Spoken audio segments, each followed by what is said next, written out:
दोस्तों ये जितने भी वेस्टर्न देश हैं जिन्होंने लोकतंत्र और मानव अधिकारों की दुकानें खोल रखी है, यह पाकिस्तान के प्रोपेगेंडा में गलती से पड़ नहीं जाते हैं।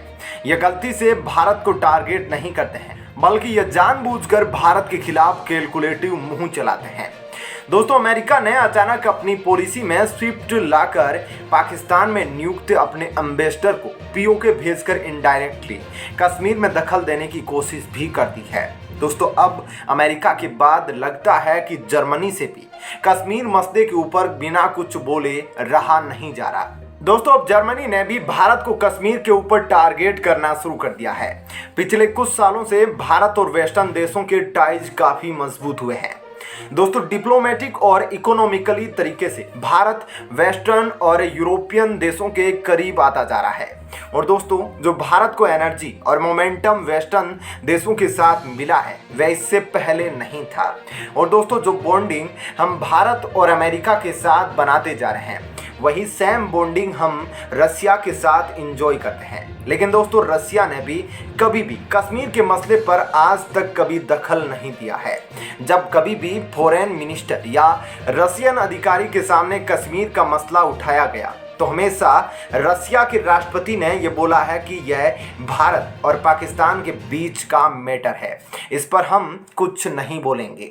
लेकिन दोस्तों वहीं हमारे जो वेस्टर्न पार्टनर्स हैं वह रसिया के इशू के ऊपर बोलने से पीछे नहीं हटते हैं और अब इसमें लेटेस्ट नाम जर्मनी का भी जुड़ गया है। दरअसल दोस्तों पाकिस्तान का विदेश मंत्री बिलावल भुट्टो जरदारी जर्मनी दौरे पर गया हुआ था। दोस्तों जिस दौरान वहां पर बिलावल भुट्टो और जर्मनी की विदेश मंत्री एनालीना बेरबोक दोनों एक साथ मिलकर मीडिया को संबोधित करने के लिए आए थे। दोस्तों इसी प्रेस कॉन्फ्रेंस के दौरान बिलावल भुट्टो की मौजूदगी में जर्मनी विदेश मंत्री ने बोला कि कश्मीर में जो सिचुएशन चल रही है इसमें जर्मनी को भी रोल प्ले करना होगा और इसमें जर्मनी को भी एक रिस्पॉन्सिबिलिटी यानी कि जिम्मेदारी बनती है। इसलिए हम कश्मीर में एक पीसफुल सॉल्यूशन निकालने के लिए यूनाइटेड नेशन की भागीदारी का पुरजोर समर्थन करते हैं। दोस्तों जैसा कि मिस्टर भुट्टो ने डिस्क्राइब किया और जानकारी दी, इससे पता चलता है कि अभी वहां पर प्रॉब्लम मौजूद है। इसलिए हम पाकिस्तान और भारत को सीज फायर के रास्ते पर चलने के लिए प्रोत्साहन करते हैं। दोनों देश यूनाइटेड नेशन के रास्ते पर चले और दोनों ही देश कश्मीर रीजन में पॉलिटिकल डायलॉग और पॉलिटिकल और प्रैक्टिकल कॉर्पोरेशन को आगे बढ़ाए। दोस्तों पता नहीं क्यों जर्मनी को ऐसा लग रहा है कि उसका कश्मीर में कोई रोल या रिस्पॉन्सिबिलिटी बनती है। ना ही हमारा जर्मनी के साथ कोई बॉर्डर मिलता है और ना ही हम एक कॉन्टिनेंट में हैं। दोस्तों कहाँ तो जर्मनी यूरोप में है और कहाँ भारत एशिया के साउथ में है, कई हजारों किलोमीटर दूर। लेकिन इसके बावजूद जर्मनी का कहना है कि उसे कश्मीर में कोई रोल या फिर रिस्पॉन्सिबिलिटी प्ले करनी है। दोस्तों कश्मीर भारत का अभिन्न अंग है और इसमें किसी भी बाहरी देश का दखल बिल्कुल भी बर्दाश्त नहीं किया जाएगा।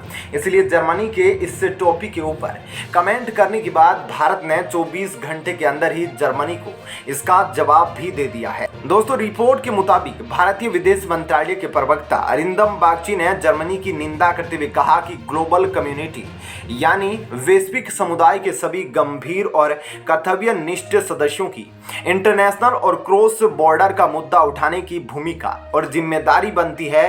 भारत का जम्मू कश्मीर कई दशकों से इस तरीके के टेररिस्ट कैंपेन यानी कि इस तरह के आतंकवादी अभियान का खामियाजा भुगत रहा है। उन्होंने ये भी कहा कि इस तरह के टेररिस्ट कैंपेन अभी तक जारी है। जम्मू कश्मीर में विदेशी नागरिक भी इन आतंकवादी गतिविधियों का शिकार हुए हैं, यानी आतंकी हमलों में कई सारे विदेशी नागरिकों की जान गई है। दोस्तों जर्मनी के लिए बागची ने कहा कि जब बाकी देश किसी सेल्फ इंटरेस्ट या इंडिफरेंसीज के कारण आतंकवाद के खतरों को नहीं पहचानते तो वो एक प्रकार से बढ़ावा दे रहे होते हैं। तो दोस्तों इस बारे में आपकी क्या राय है हमें कमेंट करके बताइएगा। वीडियो अच्छी लगी तो इसे लाइक और शेयर जरूर कीजिएगा।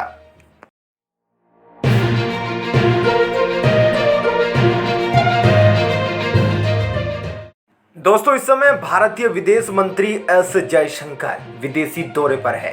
पहले वे समरकंद में रहे जहां एससीओ की बैठक हुई जिसमें जयशंकर की नीति का लोहा दुनिया ने माना और भारत ने रूस से कह दिया कि रूस किसी समस्या का हल नहीं है। विदेश मंत्री संयुक्त राष्ट्र के सालाना इजलास में शामिल हुए, जहां जयशंकर ने चुन चुनकर अमेरिका समेत पश्चिमी देशों को जवाब दिया और ताकतवर देशों की हैकड़ी निकाल दी और अंततः अमेरिका को पाकिस्तान के खिलाफ सफाई देनी पड़ी। दोस्तों, वहीं जयशंकर दिल्ली लौटे और दुर्गा पूजा के बाद एक बार फिर विदेश यात्रा पर निकले हैं और इस बार उनका दौरा न्यूजीलैंड का है। जी हां, विदेश मंत्री एस जयशंकर ने न्यूजीलैंड के प्रधानमंत्री जेसिंडा आर्डर्न से बृहस्पतिवार को मुलाकात की और इस दौरान दोनों नेताओं ने व्यापारिक संबंध बढ़ाने एवं लोगों के बीच आपसी सहयोग को प्रोत्साहित करने पर सहमति जताई। इस दौरान प्रधानमंत्री जेसिंडा ने गुलाबी रंग का भारतीय सूट पहना था। गले में चुन्नी के साथ काले सूट में जेसिंडा बेहद खूबसूरत लग रही थी। न्यूजीलैंड की प्रधानमंत्री के इस रूप की इंटरनेट पर जमकर तारीफ हो रही है।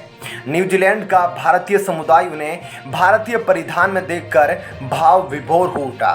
विदेश मंत्री की तरफ से ट्वीट किए गए फोटो के नीचे एक यूजर ने लिखा है, यह गर्व का पल है। प्रधानमंत्री का भारतीय परिधान पहनना यह दिखाता है कि दोनों देशों के बीच कितने गर्मजोशी भरे संबंध है। दूसरे यूजर ने लिखा, अरे वाह, प्रधानमंत्री ने भारतीय ड्रेस पहनी है।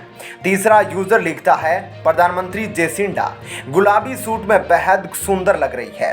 ट्विटर पर एक और यूजर ने इसे भारत की सॉफ्ट पावर की तरह देखा। वह कहते हैं, दूसरे देश की प्रधानमंत्री ने भारतीय सूट पहना है, यह भारत की सॉफ्ट पावर का चरम है। यह विदेश मंत्री के रूप में जयशंकर की न्यूजीलैंड की पहली यात्रा है। जयशंकर ने अर्डन से इस मुलाकात के दौरान प्रधानमंत्री नरेंद्र मोदी की ओर से व्यक्तिगत शुभकामनाएं भी दी।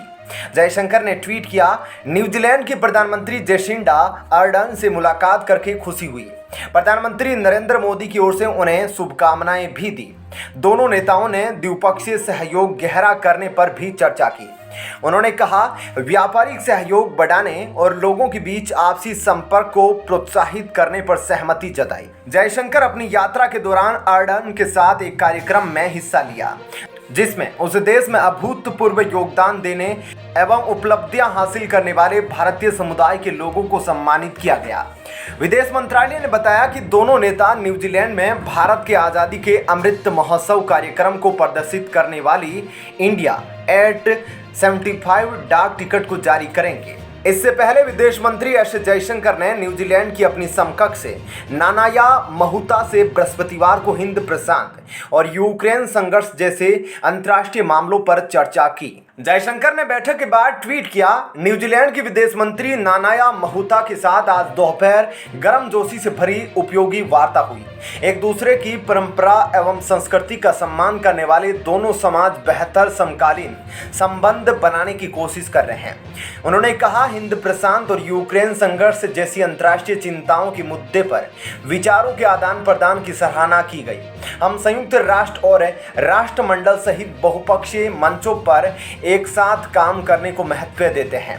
भारत, अमेरिका और विश्व की कई अन्य शक्तियां हिंद प्रशांत क्षेत्र में चीन की बढ़ती सैन्य गतिविधियों की पृष्ठभूमि में स्वतंत्र, खुले और समृद्ध हिंद प्रशांत क्षेत्र को सुनिश्चित करने की आवश्यकता पर बल दे रही है। चीन विवादित दक्षिण चीन सागर के लगभग पूरे हिस्से पर अपना दावा जताता है। हालांकि ताइवान, फिलीपीन, ब्रुनेई, मलेशिया और वियतनाम भी इसके कुछ हिस्सों पर दावा करते हैं। बीजिंग ने दक्षिणी चीन सागर में कई कृत्रिम द्वीप और सैन्य प्रतिष्ठान भी बनाए हैं। भारत ने यूक्रेन समस्या का वार्ता एवं कूटनीतिक माध्यम से समाधान करने की आवश्यकता पर कई बार बल दिया है। जयशंकर ने कोविड-19 से निपटने के लिए न्यूजीलैंड द्वारा किए गए उपायों से भारतीय छात्रों के प्रभावित होने के मामले को भी उठाया। उन्होंने न्यूजीलैंड में पढ़ाई करने में इच्छुक भारतीय छात्रों के लिए वीजा जारी करने की प्रक्रिया तेज करने का आग्रह किया। पढ़ाई के लिए न्यूजीलैंड पहुंचने वाले विदेशी छात्रों की संख्या के मामले में भारत दूसरे स्थान पर है। दोस्तों, इस बारे में आपकी क्या राय है? आप अपने जवाब हमें कमेंट करके बता सकते हैं और यह वीडियो पसंद आई हो तो इसे लाइक और शेयर जरूर करें।